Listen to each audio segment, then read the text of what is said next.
Scotland का लफ्ज़ लातीनी के लफ्ज़ स्कॉटी से निकला है, जो स्कॉटलैंड और आयरलैंड के बसने वाले लोगों के लिए इस्तेमाल होता था। स्कॉटलैंड यूनाइटेड किंगडम का एक रुकन मुल्क है। ये मुल्क बरतानवी जजीरे के शुमाली एक तिहाई हिस्से पर वाक़ है।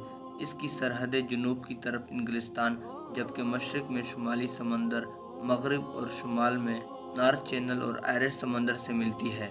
असल मेनलैंड के अलावा 790 छोटे जज़ायर भी स्कॉटलैंड का हिस्सा है।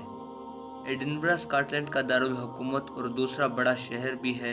ये शहर यूरोप के बड़े तिजारती मराकज़ में से एक है। एडिनबरा को माजी में स्कॉटलैंड के मरकज़ की हैसियत हासिल थी, लेकिन अब ग्लासगो, जो स्कॉटलैंड का सबसे बड़ा शहर है, इससे आगे निकल चुका है। स्कॉटलैंड की आबी हदूद में बहरे मुंजमद शुमाली का एक बड़ा हिस्सा भी आता है। तेल के ज़खायर के एतबार से स्कॉटलैंड यूरोपीय यूनियन में सबसे आगे है। स्कॉटलैंड का तीसरा बड़ा शहर एबरडीन है, जो यूरोप में तेल का दारुल हुकूमत कहलाता है।